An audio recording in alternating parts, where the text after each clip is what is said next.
Bismillahirrahmanirrahim. Assalamualaikum warahmatullahi wabarakatuh. Berikut ini adalah video kegiatan implementasi manajemen kelas melalui disiplin positif dan juga kesepakatan kelas yang dilaksanakan di SMPN 1 Taraju, Kabupaten Tasikmalaya. Menurut saya, kelas yang ideal adalah kelas yang bersih dan indah. Contoh kelas yang indah, di dalam kelas tersebut ada hiasan-hiasan seperti hiasan dinding, hiasan yang ada di sekitar kaca-kaca, dan lain sebagainya. Hal tersebut membuat saya dan teman-teman saya antusias dan sangat senang dalam melaksanakan proses pembelajaran. Sekian dan terima kasih. Ya, saya merasa lebih nyaman ketika guru tidak hanya memberikan hukuman, tapi juga membantu kami memahami kesalahan dan memperbaikinya. Saya merasa pendapat saya dihargai saat membuat aturan kelas. Assalamualaikum warahmatullahi wabarakatuh. Kesepakatan kelas membuat kami menjadi lebih tahu apa yang diharapkan dari setiap siswa. Jadi, saya merasa lebih jelas tentang apa tanggung jawab saya dan apa yang boleh dan tidak boleh dilakukan. Terima kasih. Wassalamualaikum warahmatullahi wabarakatuh. Pembuatan manajemen kelas yang berbasis pada disiplin positif dan kesepakatan kelas dimulai dengan melibatkan peserta didik dalam proses pembentukan norma dan aturan. Saya mengadakan sesi diskusi di mana siswa dapat mengemukakan pendapat dan juga harapan mereka mengenai lingkungan belajar yang ideal dengan memberikan kesempatan kepada mereka untuk berkontribusi, dan saya menciptakan rasa kepemilikan terhadap aturan yang disepakati sehingga mereka lebih termotivasi untuk mematuhi kesepakatan tersebut.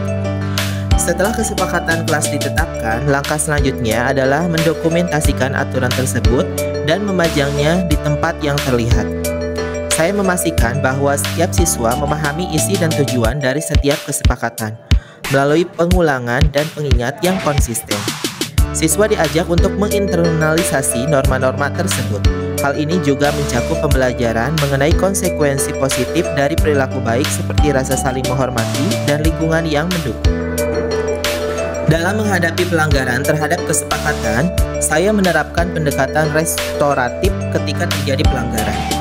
Saya juga mengajak siswa untuk berbicara dan merefleksikan tindakan mereka. Kami bersama-sama menganalisis dampak dari perilaku tersebut terhadap teman-teman dan lingkungan kelas. Dengan cara ini, siswa belajar bertanggung jawab atas tindakan mereka dan diberi kesempatan untuk memperbaiki kesalahan, sehingga mereka tidak hanya merasa dihukum, tetapi juga dibimbing untuk tumbuh. Dan akhirnya, saya berusaha untuk merayakan keberhasilan dan perilaku positif siswa melalui penghargaan yang beragam. Misalnya, saya memberikan pujian di depan kelas, mengadakan aktivitas khusus, atau menerapkan sistem poin untuk perilaku baik. Dengan cara ini, suasana kelas menjadi lebih positif dan siswa merasa dihargai atas usaha mereka. Dengan manajemen kelas yang terstruktur ini, saya berharap dapat menciptakan lingkungan belajar yang harmonis dan produktif bagi semua siswa. Melalui kesepakatan kelas yang telah dibentuk bersama, peserta didik diharapkan dapat memahami pentingnya saling menghargai satu sama lain. Kesepakatan ini bukan hanya sekedar aturan, tetapi juga panduan yang membantu menciptakan suasana belajar yang positif.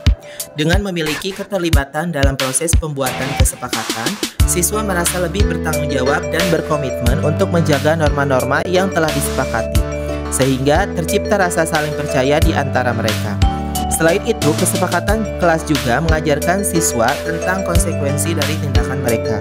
Ketika mereka melanggar aturan, bukan hanya sanksi yang diterima, tetapi mereka juga diajak untuk merefleksikan dampak dari perilaku tersebut terhadap teman-teman dan proses belajar di kelas.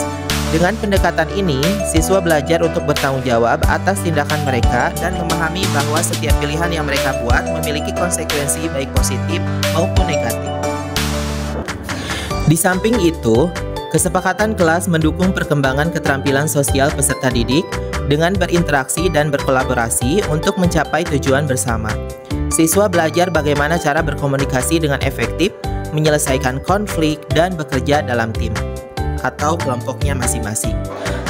Keterampilan ini sangat penting tidak hanya di dalam kelas, tetapi juga di luar lingkungan sekolah dan dalam kehidupan sehari-hari.